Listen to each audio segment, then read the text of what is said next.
I was just outside for a breath of fresh air, and what a night. I know most of you are probably in your beds by now, but if you're still up and around, take a moment. Step outside for a spell and breathe in deep. The weather is absolutely still. The sky is crystal clear. It's like the forest is quietly breathing along with you. As you listeners know, I'm a night owl, and it's on nights like this I wish I wasn't cooped up in the studio. Makes an old man like me wish I could just roam wild. But here I am, and who'd keep you company all night long if I weren't? It looks like I'm not the only one staying up late. Caller, you're on the air. Hey, Pat, it's Maurice Horton. Hello, Maurice. What are you up to? Well, I was just taking Toby on his walkies. Oh, isn't it beautiful out there? Sure, but Pat, the reason I called is that Toby heard something rustling in the undergrowth and took off after it, and I couldn't find it. Probably a rabbit. Sure. Toby loves rabbits. Well, sure. Anyway, I figured that, if anyone runs into Toby, they could grab him. My number's on his collar. And Toby's a friendly dog? Toby loves people. Usually he comes back, but we were pretty far from home, and it sounds like he went pretty wild there. Great dog, but just too dumb for his own good. Well, Maurice, it's out there now. Hope Toby comes home soon. Yeah, thanks, Pat. You have a good night now.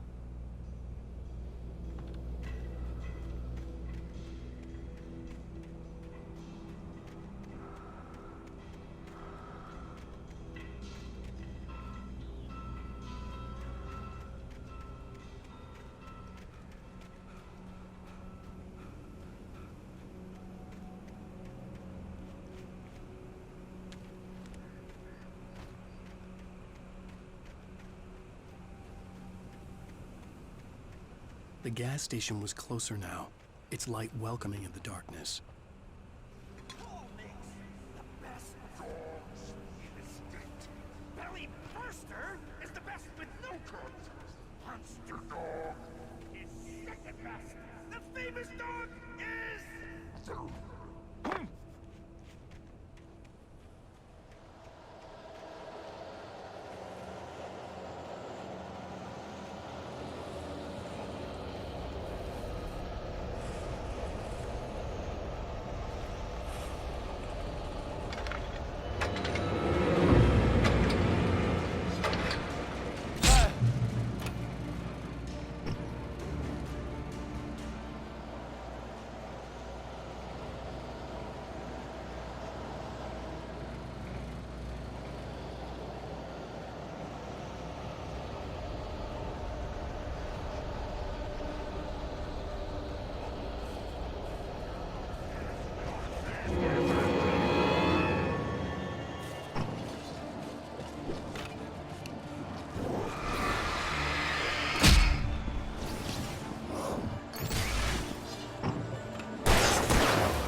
bestows immortality on those who advance it to elevate all of mankind. Newton, Einstein, Sagan, princes among men. But the price for such a legacy is steep indeed. In Night Springs. Tonight's episode, a quantum suicide. If our lives are already written, it would take a courageous man to change the script. Having called a press conference, Dr. Barclay Colvin is about to demonstrate that very courage. Ladies and gentlemen of the press, I am Dr. Barclay Colvin, and I'm glad so many of you could join me here at the Moorcock Institute. Tonight, I'm going to give a practical demonstration of the many worlds interpretation. As you can see, this is a loaded 9mm pistol. It shall be part of a thought experiment. And now, a real experiment, known as a quantum suicide. Did he say suicide? Is that a real gun? He's kidding, right? Please, stay calm. There is no risk. Observe what occurs when I place the weapon against my own forehead. Now, you might think this round is merely a dud. Not so. Observe the flower pot. And yet, I myself cannot be harmed with this gun. With each pull of the trigger, two new realities branch off. One in which the weapon didn't fire, and one where it did. With my machine here, I have ensured that this reality is always the former. I have bestowed upon myself quantum immortality. Under no circumstances can this gun kill me. So wait. What you're saying is that every time you pull the trigger, in another reality, you die? Yes, of course, but that's completely trivial. There's an infinite number of things that could happen at any moment, and they always do happen somewhere. The point is, this one thing did not happen here. You're insane, Colvin. Insane? Insane? Hey, was this thing supposed to be plugged in? I stumbled on it. You fools! Gaze upon quantum immortality.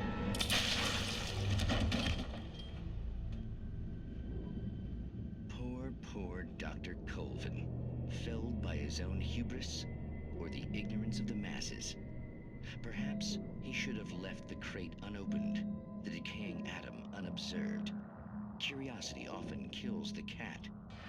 In Night Springs.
Has destroyed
Ellie's body vanished, leaving behind only a lifetime of nightmares to come, assuming I'd reach the lights at the gas station alive.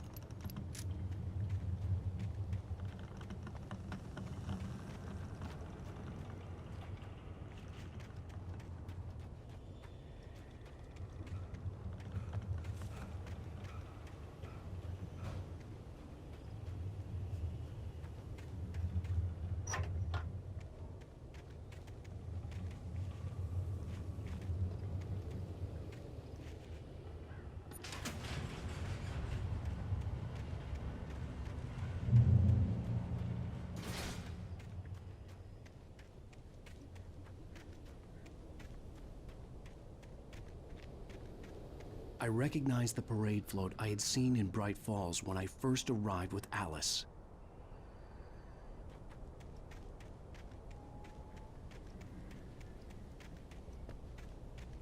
After the insanity I had just experienced in the darkness, the lights of the gas station felt comforting.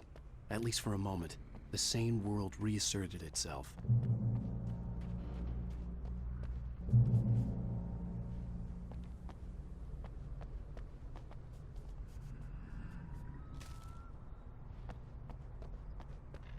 The Deer Fest had been 2 weeks away when we arrived. If the day count on the banner was right, I was missing a whole week between the night we got here and now. The garage was a mess. It looked like someone had trashed the place, or that there'd been some kind of fight.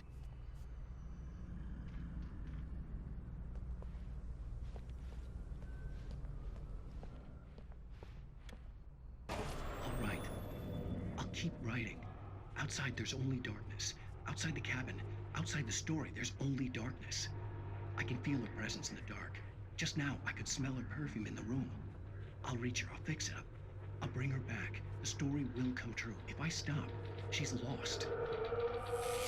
I don't believe this. It'd been me on the TV, talking crazy. Was I losing my mind?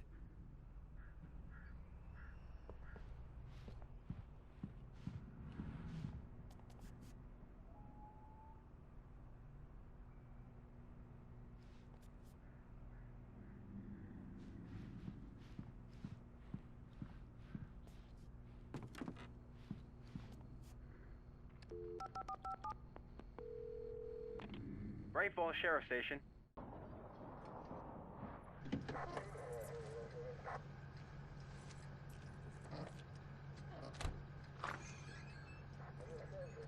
Oh, thank God, Sheriff. Sheriff Sarah Breaker. You are... I'm Alan Wake, but listen, I was in a car crash. My wife, Alice, she's missing. Calm down, Mr. Wake. We were staying in a cabin on the island, on Cauldron Lake. There's no island on Cauldron Lake, not since the big eruption in the 70s. Please, I can take you there, okay? You look like you've taken a pretty bad knock to the head. Are you okay? Listen. We'll figure this out. Please get in the car. We'll swing by the lake and then we'll go to the station, okay? Mr. Wake, have you seen Stucky, the guy who owns this place? I realized I couldn't tell her what had happened in the forest. She wouldn't have believed me. And then she wouldn't have helped me with Alice.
Previously on Alan Wake. With my wife, Alice. Thank you for coming here with me. I thought maybe you could write... Alice? I woke up behind the wheel of a crashed car. I'm missing a week. I was attacked by shadowy men straight from a nightmare. The sheriff took... but the cabin had disappeared.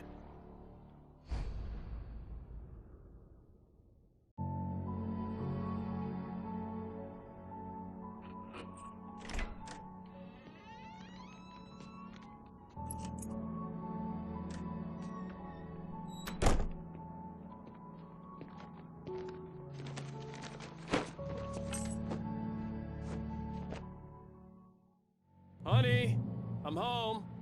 Back here, sweetie. How was it? Worst weather I've ever seen. You should put some coffee on. It'll warm you up.